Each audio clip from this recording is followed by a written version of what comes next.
Assalamualaikum dear student. Today we will discuss about the dishonor of a bill of exchange. Bill of exchange हमारा main topic है। उसके अंदर हम उसका सब टॉपिक जो है वो dishonour of a bill of exchange के बारे में डिस्कस करेंगे। तो ये डिसऑनर बिल ऑफ एक्सचेंज किस तरीके से डिसऑनर हो जाता है, इसको हम इस तरीके से डिफाइन कर सकते हैं कि when debtor fail to make the payment on maturity the bill of set to dishonour. इसका मतलब ये है जब ड्रायर और ड्राई आपस में सेल और परचेज करते हैं प्रोडक्ट की, तो उसके बाद ड्रायर जो है वो ड्राई के पास बिल ऑफ एक्सचेंज लेकर जाता है, वो बिल लेकर जाता है कि आप इस पे अपनी एक्सेप्टेंस दे दें कि आपने हमें किस वक्त पेमेंट करनी है। तो उसमें कुछ ऐसी सिचुएशन क्रिएट होती हैं कि वो मुतलका टाइम के ऊपर, जो टाइम उनका आपस में डिसाइडेड होता है, जिस एग्रीमेंट के तहत वो एक्सेप्ट करता है, उस पर साइन करता है, वो उस वक्त तक पेमेंट नहीं कर पाता, उसके पास पैसों का अरेंज नहीं हो सकता, और जिसकी वजह से वो बिल जो होता है वो डिसऑनर हो जाता है। तो इस तरीके से उसके अंदर फिर ड्रायर और ड्राई की जो है वो हमारे पास ट्रांजैक्शन होती है। तो वो फिर क्या होता है, ड्रायर को जब ड्राई से at the time of maturity payment नहीं होती, फिर वो क्या काम करता है, वो ये करता है कि जब डिसऑनर बिल होता है उसको ऑफन नोटेड, इसका मतलब ये है वो हैंड ओवर लायर एक्शन के पास चला जाता है।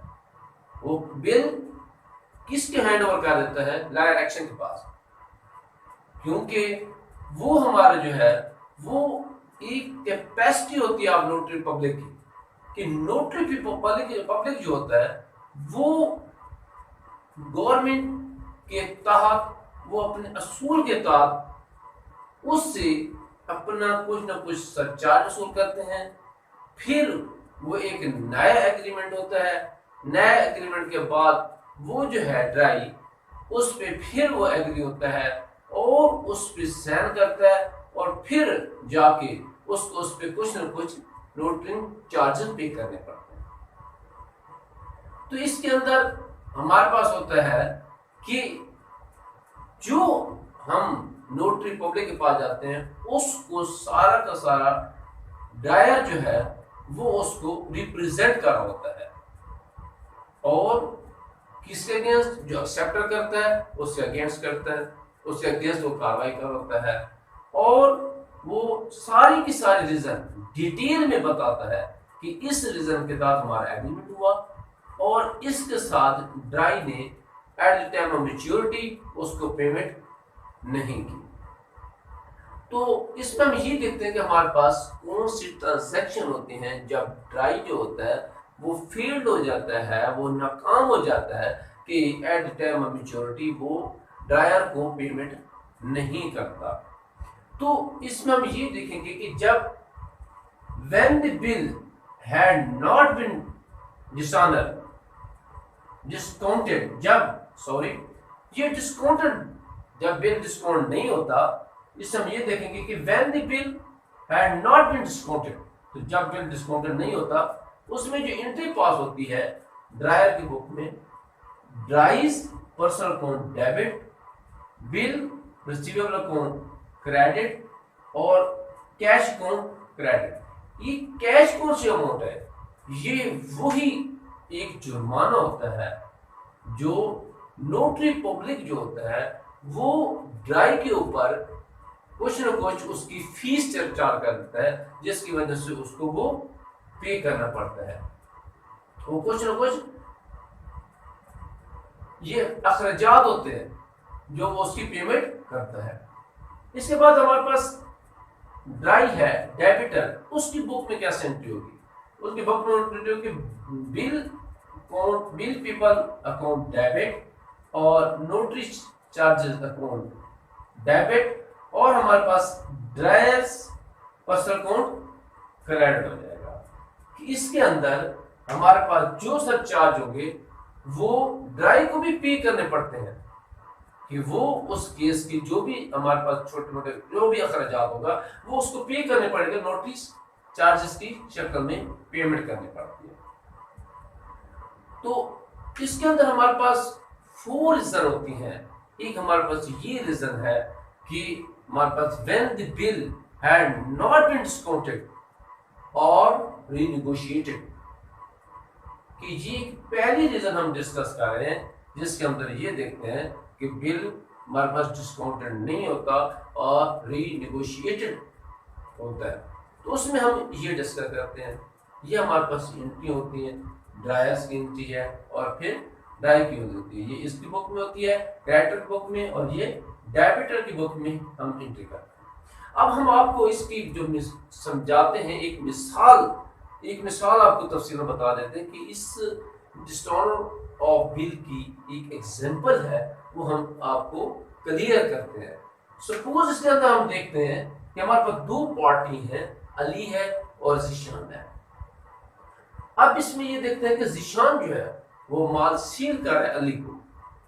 जब माल सेल करता है अली को, तो उसके बाद 2 दिन बाद ज़ीशान अली के पास जाता है कि आप हमें इसकी एक्सेप्टेंस दें, डेट दें कि आने वाले वक्त में आप हमें पेमेंट कब करेंगे।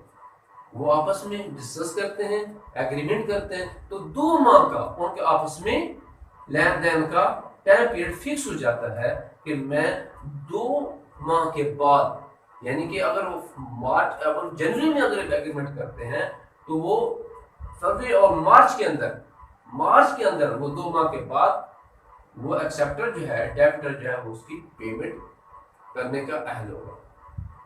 इसमें क्या होता है, जब ज़ीशान 2 माह के बाद जब अली के पास जाता है तो वो पेमेंट करने से इनकार कर देता है, तो बिल ऑफ एक्सचेंज होता है वो डिसऑनर हो जाता है। उसमें फिर क्या होता है, लाजमी बात है, ज़ीशान अपने पेमेंट वसूल करने के लिए अदालत को रुख लेता है, नोटरी पब्लिक की तरफ चला जाता है। फिर वो सारी तफसील उसके अंदर इंदराज करता है कि लेन देन किस तरीके से हुआ, उसने कैसे एक्सेप्ट किया, एग्रीमेंट का कौन सा टाइम था, मैच्योरिटी टाइम क्या था, उसमें सारा तफसीलन वो बयान करता है। तो उसके बाद फिर उस पर सरचार्ज भी पे करने पड़ते हैं, वो ड्रायर को भी सरचार्ज पे करने पड़ते हैं, उस ड्राई को भी सरचार्ज पे करने पड़ते हैं। उसके बाद हमारे पास जो ट्रांजेक्शन होते हैं वो या आपको क्लियर किए हैं कि उसकी बुक में कौन सी ट्रांजेक्शन होती है, क्रेडिटर बुक में, और डेबिट क्रेडिटर बुक में कौन से ट्रांजैक्शन होते हैं। इस ट्रांजैक्शन के तहत हम फिर आपको एक जर्नल में समझाते हैं कि जर्नल कैसे है। ये इस तरीके से है कि जब ज़ीशान अली को माल सेल कर रहा है तो उसमें जो ट्रांजैक्शन पास होगी, जो जर्नल के अंदर एंट्री पास होगी, वो ये होगी कि अली अकाउंट डेबिट 50,000 से और सेल क्रेडिट 50,000 से, सेल मेड ऑन क्रेडिट। इसके बाद 3 दिन के बाद, 2 दिन के बाद जो एक्सेप्टेंस होती है कि ज़ीशान अली के पास जाता है, वो साइन करता है, साइन करके वो एग्रीमेंट करता है, एक्सेप्ट करता है तमाम टर्म्स कंडीशन को। इसमें ये फिर होता है कि बिल रिसीवेबल अकाउंट डेबिट 50,000 से और अली क्रेडिट 50,000 से होता है।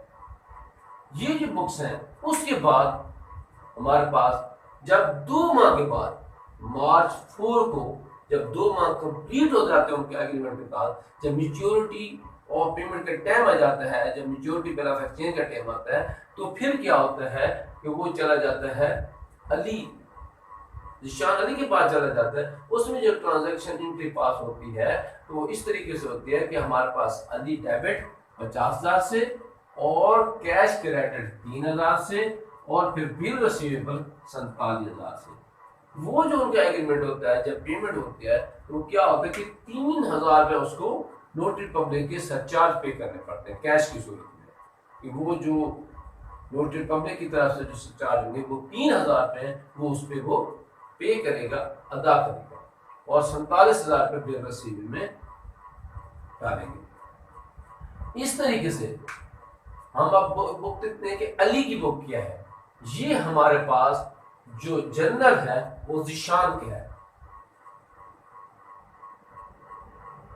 जिशान। और ये है हमारे पास अली। जब अली का हम देखते हैं कि अली का जनरल क्या है, अली के अंदर जब यकम जनवरी को देखते हैं उसमें क्या है कि परचेज अकाउंट डेबिट 45,000 से और जिशान अकाउंट डेबिट क्रेडिट 45,000 से। ये एक्चुअल हमारे पास 15,000 है, 50,000। ये भी 50,000 से हम परचेज अकाउंट 50,000 से करेंगे और हमारे पास जिशान अकाउंट भी है, ये भी 50,000 से होगा। 50,000 से उसको हम क्रेडिट कर देंगे। जब जिशान अली से एक्सेप्टेंस लेता है तो फिर अली की बुक में क्या है ट्रांजेक्शन होगी, कौन सी पास होगी, फिर जिशान अकाउंट डेबिट ये 50,000 से और बिल पीपल अकाउंट 50,000 से क्रेडिट हो जाएगा। जब acceptance Ali given acceptance given, जब अली एक्सेप्टेंस देगा उसके बाद हम देखेंगे कि 4 मार्च को जब मैच्योरिटी का टाइम पूरे हो जाता है, जिशान अली के पास जाता है कि भाई ये टाइम कंप्लीट हो गया, अब मुझे बिल की पेमेंट कर दे।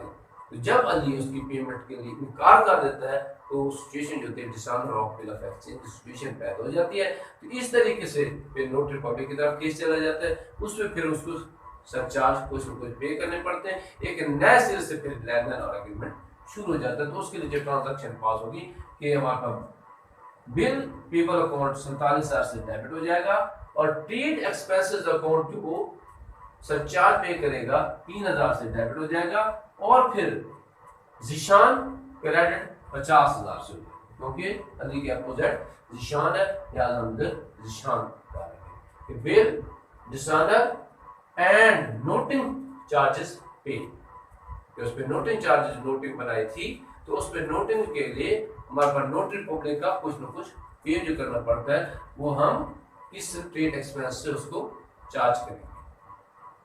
तो ये हमारे पास एक एग्जांपल थी कि हमारे पास dishonour of a bill of exchange और इसके अंदर जब बिल आपस में दोनों एग्रीमेंट करेंगे ड्राई और ड्रायर, तो उसके एग्रीमेंट के दरमियान जो सिचुएशन जिस वजह से भी सिचुएशन क्रिएट होती है हमारा ड्राई वो नाअहल हो जाता है, वो पे नहीं कर पाता, मैच्योरिटी की टाइम रकम पे नहीं कर पाता, जिसकी वजह से वो केस एक केस हमारा नोटरी पब्लिक की तरफ चला जाता है। उस पर फिर उनको सरचार्ज पे करने पड़ते हैं, एक नया सिरे से एग्रीमेंट होता है, एक रिटर्न डॉक्यूमेंट्स तैयार किए जाते हैं, फिर वो जाके उसकी जो भी नेक्स्ट मैच्योरिटी डेट होती है उसको पेमेंट करनी पड़ती है। तो ये हमारा सब टॉपिक सब टॉपिक का dishonour of a bill of exchange. और मुझे उम्मीद है कि आपको मेरे टॉपिक की समझ आ गई होगी, लेकिन इसके बावजूद फिर भी कोई मसला बनता है, कोई मसला है, कोई चीज़ समझ नहीं आती, आप हमें कमेंट्स में लाजमी हमें बताएं, हम आपको सर्टिफाई करेंगे। इस वक्त मैं आपसे जाना चाहता हूँ।